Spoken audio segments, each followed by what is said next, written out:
اس کا تعلق بھی بنیادی طور پر خاندانی نظام کی مضبوطی کے لیے۔ خاندانی نظام مضبوط رہے گا جبکہ شوہر اور بیوی کی جتنی جنسی دلچسپی ہے وہ صرف آپس میں مرکوز ہو، شوہر کی بیوی پر، بیوی کی شوہر پر۔ ادھر ادھر نگاہیں جائیں گی، کوئی عورت دیکھی نگاہوں میں کھپ گئی، وہی خواب میں آئے گی، اپنی بیوی کی طرف سے توجہ ہٹ جائے گی، اور یہ چیز وہ بانڈ آف لو جو ہے بٹوین دی اسپاؤسز اس کو کمزور کر دے گا۔ جنسی آوارگی نہ ہو، عورت کو چھپا کر رکھا جائے، وہ مستورات ہمارے ہاں کہلاتی تھی، مستورات۔ پردے کا جو احکام ہے اس جنسی بے راہ روی کو روکنے کے لیے، حسن کہتے ہیں عربی زبان میں قلعے کو، اور جو عورت ان تمام پردوں میں ہے، پردے کہہ رہا ہوں میں، ایک نہیں، اس کو محسنہ کہتے ہیں کہ وہ قلعے کے اندر ہے۔ یا تو وہ خاندان کے اندر رہ رہی ہے، بھائیوں کی اور باپ کی پشت پناہی حاصل ہے اسے، وہ اس کی عصمت و عفت کے محافظ ہیں، یا وہ شوہر کے گھر میں آ گئی ہے تو وقرن فی بیوتکن، اپنے گھروں کے اندر رہو وقار کے ساتھ، تو وہ ایک قلعے کے اندر ہے، محسنات۔ اب دیکھیے اس زمانے کی منافقت سب سے بڑی کیا ہے۔ ایک طرف نفسیات میں کہتے ہیں کہ فرائیڈ بابا آدم ہے جدید نفسیات کا، اور وہ کہتا ہے کہ انسانوں میں سب سے بڑا جذبہ، سب سے بڑا موٹیو جنسی ہے۔ اللہ نے بڑی کشش رکھی ہے، مرد میں عورت کے لیے، عورت میں مرد کے لیے، لیکن عورت پیسیو ہے مزاجن، وہ اقدام نہیں کرتی، آگے نہیں بڑھتی، مرد اقدام کرتا ہے، آگے بڑھتا ہے۔ یہ جو کشش ہے، اس کے نتیجے میں مرد اور عورت کے درمیان بے حجابی گویا کہ آگ پر تیل ڈالنا ہے، آگ بھڑکے گی۔ اسلام نے اس کو روکا ہے، پورا نظام اس کا معاشرتی ہے۔ ایک بہت بڑا پردہ پورے معاشرے میں ہے، بہت بڑا پردہ، جیسے یہ چھوٹا سا پردہ آپ کو نظر آ رہا ہے نا، ادھر عورتیں ادھر مرد ہیں۔ اسلامی معاشرہ سیگریگیٹڈ ہے، مخلوط معاشرہ نہیں ہے۔ عورتوں کا اپنا دائرہ کار ہے، مردوں کا اپنا ہے، کما کر لانا مرد کا کام ہے، عورت کا کام نہیں ہے۔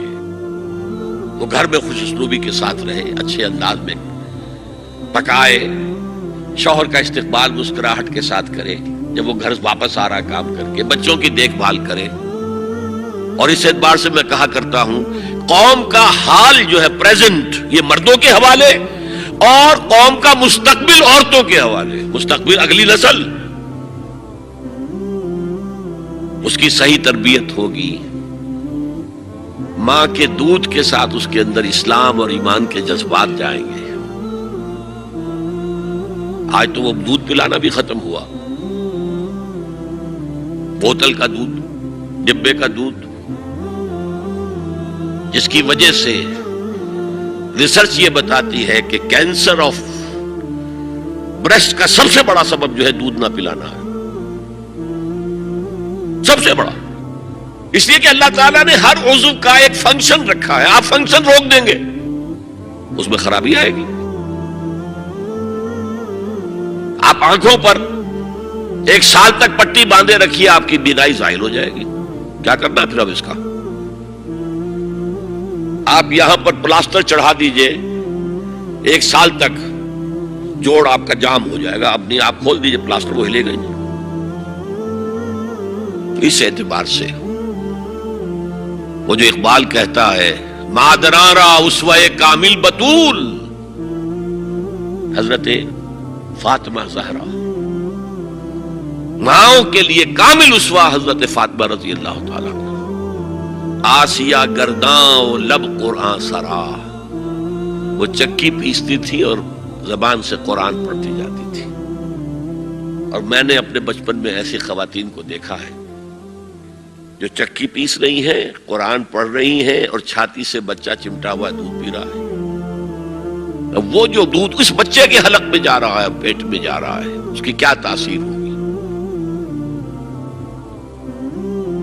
بطول باش و پنہا شو ازی عصر کہ در آغوش شبیر بگیری، اے مسلمان عورت بطول بن جا، زہرا بن جا، اور اس عصر سے پنہا ہو جا، چھپ جا، علیحدہ ہو جا،